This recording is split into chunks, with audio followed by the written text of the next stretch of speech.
Hello and welcome to this episode of Ask Amy. Our guest today is John Warren. He is the Dallas County Clerk. Thanks so much for coming in to talk with us. Thank you for having me, Amy. I'm glad to be here. Yeah, so I'm a Houston native. So, I mean, don't take this personally, but I tend to think that we could probably find our own experts. Houston's a big city, somebody knowledgeable about any subject. But whenever I said I wanted to talk about deed fraud or property fraud, and I called our Harris County Clerk's office, they said, oh, call John Warren out of Dallas. I was like, why? What makes you the expert? Even our own people said, call John Warren. Well, I wouldn't say that I'm the expert. This is something that I've been addressing in Dallas County for over 10 years or more. But I think I am probably the most passionate clerk in Texas when it comes to property fraud. So, and of course, I'm the president of our state association. So and we're coming up on the 89th legislative session. So this becomes one of my legacies as it relates to what is it we're going to do about property fraud across the state of Texas. And so I want there to be a solution that works, not just one that we have to continue to figure out each legislative session. Yes. So before we get to the solutions, let's just kind of explain. I said deed fraud or property fraud, same thing. What are we talking about? What does that mean? What do you mean by deed fraud? Well, deed fraud, property fraud is the same thing. When you buy your property, it is done through a deed, and that deed is conveying property from one individual to another, from the grantor to the grantee. So if I actually sold my property to you, I would be the grantor giving you my property, the grantee. And so when those documents are filed, that's your property, it's your deed. And so when you talk about property fraud, whether you say deed fraud or property fraud, it's the same thing. So basically, we are talking about people stealing somebody else's property. That's correct. With a piece of paper, with this deed. Unfortunately, with a piece of paper. That's correct. We have done individual stories, and we've seen this on Channel 2, where homeowners, property owners call us and say, oh my gosh, I don't even own my home anymore. How could this happen? I didn't even know this was possible. I mean, this isn't a new crime, is it? It is not a new crime. Property fraud has been around for a very long time. The problem is, and I actually tell people this, and they may find it hard to believe, but people who are committing property fraud are actually teaching other people to do it, but they're also using their co-conspirators to actually help them facilitate the crime. And so those individuals, and so let's say that you and I, Amy, we're going to steal someone's property. And so you're going to help me do it. And then on this particular property, and then you see a piece of property, and you're going to do the same thing on that piece of property, and it just kind of grows. Right. It's kind of like a virus. You know, one person gets it, and they give it to everyone else. So let's talk about it. Let's talk about it more at the sort of granular, smaller level. When these people call us, you know, say Mary Smith, and she says, oh my gosh, you know, I discovered that my name's not even on my deed anymore. I don't own this property, but she's still living in the house. So why are people stealing pieces of property? Not necessarily because they always want to move in. I mean, what's the point? No, they have no intention of moving in. The purpose of the theft is to monetize it. And so I will get, in most instances, there is no lien on the property, meaning the property is free and clear of a mortgage. And so I would get, if I'm going to commit the property fraud, I will commit the fraud, and I will use that deed that I've recorded with the clerk's office, take it to the bank, and get a loan on what the value up to what the value of the property is. Like as collateral. So, as collateral, yes. And so I'll walk away. The bank will see, okay, John Warren owns a home or owns a property. John Warren wants a loan for $50,000. We'll give him a loan because the property is collateral. If John Warren defaults on the loan, then we take possession of the property. But in all of those instances of what I just described, the property owner, the real property owner, is left with that deed. Yeah, because they... Oh, with that loan. They have that loan, but then the bank that loaned the money can come back and take their home because it was the collateral. That is incorrect. That's when now the bank is now also a victim. Oh, they've just lost the money. Yes, the money's lost. So we said this is an old crime. Are we seeing an increase in it? Are we seeing it happen more often now? We're seeing it's kind of cyclical. And I think it may be based on the economy, maybe. I'm not quite sure. But it goes up and down. Right about now, not just in Texas, but in Pennsylvania, up across the northern part of the United States, and all the way down back through the South Carolina, Florida, all the way to Louisiana, Texas, and even going west. It has become it has increasingly become a major problem in a lot of states across the state. Yeah, and so these criminals, let's just call it, because we're not accusing any one person, but who go in and file these fraudulent deeds, it's a piece of paper. Are they forging? So if I'm the property owner and they want to take my property, do they have to forge my signature, or what is it that they have to submit that seems so easy? They are forging your signature. That's exactly what's happening. And then submitting it to the county clerk's office. And if I may, so the primary documents used to commit property fraud is a general warranty deed, it is a quit claim deed, or it is unfortunately an affidavit of heirship. And so someone dies, and in those instances where it is an affidavit of heirship, it is pretty much a family member who's not a sole heir who wants possession of the property, so they will file that affidavit of heirship. As it relates to the general warranty deed, they would just do that. They would just file this deed and say, okay, Amy gave me this property, and so it's now mine. And for the reasons I stated before, they want to be able to get a loan, or should I say, but they want to be able to get money from a bank so that they would walk away with that money and leave the bank and you with that obligation. So people are turning in this paperwork, but John, why is the clerk's office not asking any questions? They're saying, let me see that you are who you say you are, or that this person wants to give you their property. That is a great question, and that's part of the stair step that we have been doing over the past few legislative sessions.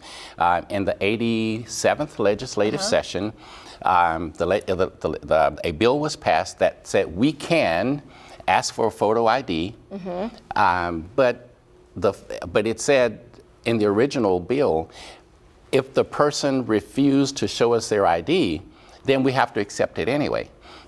But in the 88th legislative session, I said, well, that's legislation, that's law, but that law has no teeth. And so they changed it. And so in the 88th legislative session, they said, if the clerk can require an ID, and if the person refused, we can refuse to show the document. Okay. But one of the other things is that, one of the other issues is that we don't have the resources to actually police every document that's brought to us.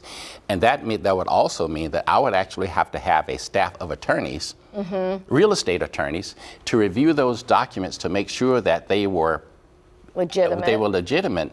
And if that was the case, given the volume that we do, we would only be able to record maybe 5 documents a day or 5 documents a week. Oh, wow. Given that in my office, I record over 5,000 documents conveying property every day. Every day? Every day. And how many of those are people actually walking in and physically handing you documents, and how many of them are online where you never even see the people? Well, fortunately, the law allows for the professional users, the real estate realtors and title companies to file their documents electronically.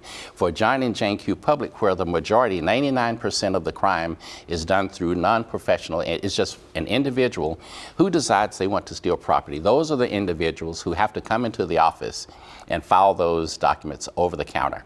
And so some of the things that we're doing, in addition to requiring ID, some of the other things that my office is doing, we have cameras in our office. So if law enforcement wants to come and review a particular, if you come and says, hey, someone stole my property, and we'll look to see when that deed was recorded, and then we'll actually go back to the camera to see if we can actually capture that individual on camera. On camera, very helpful to law enforcement. We want to talk a little bit more about this. We're going to take a quick break, but when we have heard these stories before, we hear over and over and over, and there's nothing you can do about it. There's no way you're going to know if this happens to you until maybe you want to take out your own loan or sell your property.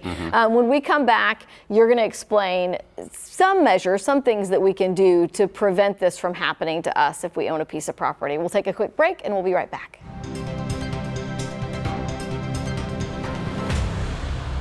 Welcome back to this episode of Ask Amy. Today we're talking about property fraud or deed fraud, and we're with Dallas County Clerk John Warren. We were just talking about how rampant this crime is, how it's not a brand new crime, and why it's very difficult to protect your own property. But there is something that most people can do. If you own your property, there are these fraud alerts. Can you kind of explain what it is and what a property fraud alert can do for me? Okay, so the way a property fraud alert works is that you register. So you would, I'll just give this scenario. This is how it works. Okay. Amy, you would come to my office, well, actually, no, you can actually do it online. You would go online to the county clerk's office, and at the bottom of the screen, you see property fraud alert system, and you go there and you register for the property fraud alert system that we have with our recording system. And so if there is a document that's recorded with your name, then you will get an alert, email, or a lot of people would prefer, some people don't have email, so they would prefer regular mail. Okay. Either way, you will provide you with an alert that a document has been recorded with your name. And it'll also give the instrument number of that document so that you'll be able to contact the clerk's office. And as soon as you get that notice that there's a document recorded, you can contact the clerk's office, and they'll be able to, and you'll be actually able to pull that document up on the computer to actually look to make sure that it's if it's a legitimate document or if it is not. Unfortunately, there may be several. Just like there may be several John Warrens, there may be several Amy Davis, and so, but you want to make sure that it is actually your property and associated. So you'd get the alert, you look at the document, and the first thing you do is go down to look at the property address to make sure that it is your address, because there are multiple people with the multiple people with the same name. But the fun part, not the fun part, but the interesting part is you don't have to just register your property. If you have aging parents, you can also register your parents' property. If you have a business, you can also register the property. If you actually own the facility, you can actually register your business, your parents, aging parents, or a grandmother, or an aunt and uncle, whomever you may be taken care of. You can also register that property as well. And then you'll get an alert when anything is filed. Yes. Because seemingly you should know. I mean, if this is a home that I'm living in or a family piece of property, when you get the alert, you should know, like, oh yeah, that was because I did X, Y, and Z or something. That's correct. So, okay, we should talk to people too. In the notes to this story, we're going to put on our website where people can find those property fraud alerts, but it's pretty easy, just typing the name of your county and property fraud alerts, and it'll pull it right up. Yeah. What I found interesting, John, is that Harris County, oh my gosh, how many property owners do we have here? We do not have property fraud alerts in Harris County. Why the heck not? You don't have a property fraud alert system because, well, I'm going to say this first. Okay. Tanisha Hudspeth, the county clerk for Harris County, is nothing less than exceptional. She's just completed her first full term in office, but she came into office focusing solely on elections because and it continues to be a very hot topic. But Ms. Hudspeth is in the process of working with, she and I have talked a number of times on how she can do it sooner rather than later. But Ms. Hudspeth has her own IT team, her own technology team, who've actually, and this was before she took office, and this was all a system that she inherited, a system that was built internally by Harris County, and Harris County does that with a lot of systems. And so some of the collaborations that we've been working on, which is why they said contact John Warren, is because some of the things that I'm going to help her work with so that she can create her property fraud alert system. Fantastic. Yes. If you're watching this and you're anywhere in the Houston area, in the 13 counties in our general viewing area, Fort Bend County has property fraud alerts, Galveston, Brazoria, Colorado, and Austin County. But the counties that don't currently have it, and we hope that changes, Harris, Montgomery, Chambers, Liberty, Waller, Wharton, Matagorda, and Walker.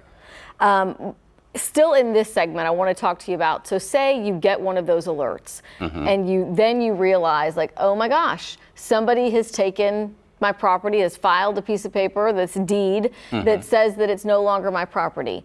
What can I do? Do I have to go out and hire an attorney? Because most people don't have money for that.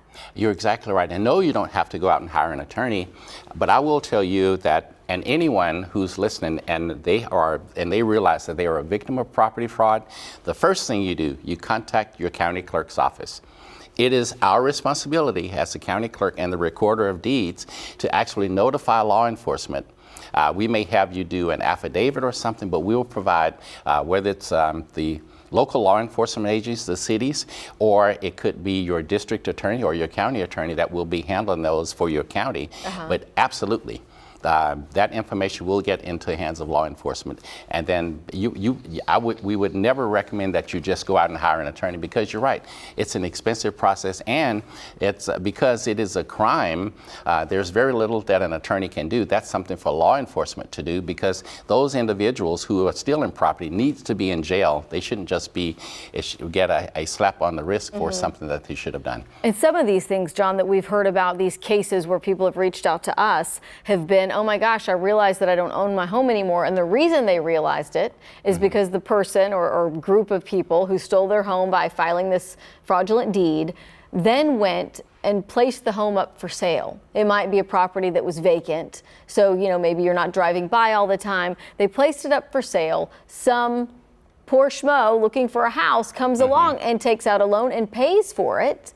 And then you don't realize it until somebody else has purchased it. I mean, there are multiple victims in that scenario. Actually, I was attending a conference in South Carolina, and that very same scenario came up where someone had stolen this guy's property, and they actually listed on, I'm not quite sure if it was Zillow. Okay. They stole the property and listed the property for sale on Zillow, and the person saw the property. I think it was a neighbor saw that property, alerted the person, and unfortunately Zillow refused to take it down. Wow. And so, but once you recognize it, then you make sure you contact law enforcement, so that process of creating a cure for the victim is being put in place. How many times in a situation like that, and I don't know how many cases you've seen like that, would I ever actually get my home back, where somebody else has paid money, and so then they're out money, but they don't always know who they've paid the money to, right? It's hard to track down these people who have filed these fake deeds, isn't it? Yep, and unfortunately, you at some point through the judicial system, you will, as a property owner, Amy, you will be made whole. You will get your property back, but the individual who purchased it fraudulently, they become the victim, as well as the bank who may have financed the loan will become the victim also. Yeah, wow. That's a whole lot. I will say, we're going to take a quick break, but when I did reach out to Harris County, they basically said this type of property fraud and deed fraud is almost impossible to stop in Harris County until we can get the legislators to make changes to Texas law. You are working on that. I am working on that. And so when we come back, we're going to talk about some of the things that you're working on, changes that, if they happened, would make this crime far less likely to happen. All right, We'll take a quick break and we'll be right back.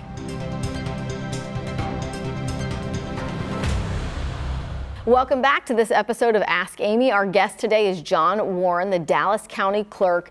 You wanted to make sure that we told people, we just talked about property fraud alerts, and I was saying how Harris County, Montgomery County, they don't currently have property fraud alerts available on their website, but you said there is still something that you can do if you're in Harris County, Montgomery County. Absolutely. So for those counties that don't have a property fraud alert system, I would advise every citizen who is a property owner to go to their appraisal district's website. The appraisal district website lists every piece of property and who the owner is. And anytime there's a document that is recorded that conveys property or changes the owner of the property, they'll update that within 72 hours, depending on the volume. And so if the county does not have a property fraud alert system, go to your appraisal district's website, put in either your name or your property address, and it'll show, if you use your name, it'll show that if you still own the property, it'll show you as the owner. If you put in the address, it'll then show who the owner of the property is. So there is something you can do. And in those instances where you see that the name of the property has changed to someone else when it's actually yours, then that's when you also then contact the clerk's office as it relates to that change, as it relates to ownership, according to the appraisal district's records. And you should just go in there periodically, maybe at least every quarter at least. I would say every quarter check. If you don't have the property fraud alert system, go online at least every quarter to make Okay. sure that your property is still in your name. All right. So, John, we need better systems in place to prevent this correct. from happening. I mean, so the legislature, the next legislative session takes up in January, and Yes. you've already been hard at work trying to work with lawmakers on what we could pass to cut down on this crime. Can That you is talk correct. about that? So we have several bills. Those documents I mentioned, the general warranty deed, the quitclaim deed, and the affidavit of heirship, those are the primary documents used to commit property fraud. And so, but each one of those documents, it only requires a grantee signature.